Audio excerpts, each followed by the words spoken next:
This is a video series where we're going to look at the basis of forming foundations of structural strength. So how we're going to do this is we're going to, in this video, start with the feet, and then we're going to move our way up, and we're going to look at knees, hips, spine, shoulders, head, and to examine what's going on within movement and how thinking structurally and thinking about certain things, we can really bring our training, our bodies, our structure to the next level. So without further ado, let's start with our feet. First, I want you to appreciate how much movement we have in the feet. Okay? And see how you're able to draw up those arches. Now, what I'm doing here is I'm, in a sense, pointing out my knees. Yeah, but I'm engaging the feet. I am feeling by lifting up the toes, you're able to feel where the weight distribution is going. If it's very much in the forefoot, if it's very much in the back, you want to have it spread throughout the foot. You want to be using that arch. The bony part of the foot that's designed to take weight is here. Yeah? So it's there. This part here is for shock absorption. It's not designed to take your full weight. Okay? But what you'll see all too often is this falling in, and people coming up. And you'll see, especially down in a heavy squat, this happens. And this is actually a weakness. This is the weakest part of your foot.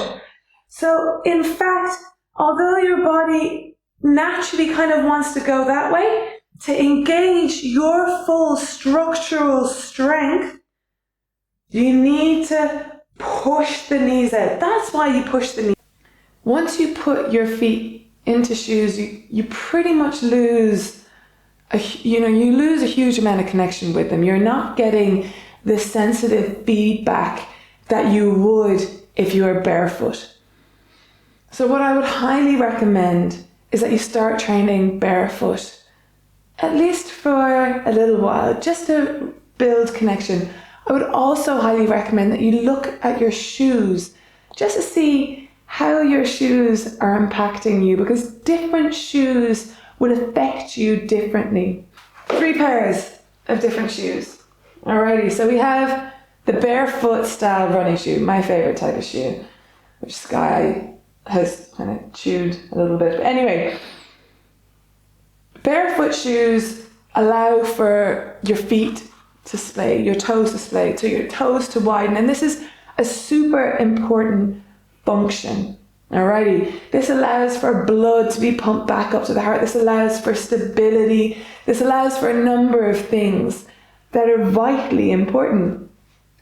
But when you put your feet into a shoe like this, which is incredibly narrow and incredibly stiff, I'm getting a little bit of movement there now, but compared to the likes of something like that, you're not allowing your foot to function. So you're in a sense actually changing the structure of your foot, and structure governs function. So if the structure isn't optimally placed or isn't in an optimal position, the function will also be thereby affected. Then we have things like the weightlifting shoe, which is a much more stable platform, which is great because it means you're not going to be wobbling all over the place, which is something that we see very often with these incredible new shoes that they're all bringing out onto the market, which have a huge amount of cushioning. Now, when you start to look at people performing certain exercises in these shoes, it's like performing them on wobbly cushions. There is so much movement and give within these shoes that you simply have the hardest time finding balance. So, ditch the shoes for now, engage your feet, Activate your feet. Become aware of your feet. Your feet form the foundations for all your exercises, all your movements, and all your training. And I really urge you to reintegrate them into your consciousness. How are you walking? Are you scuffing one foot more than the other? Have you noticed that one shoe is more worn out on one side than the other?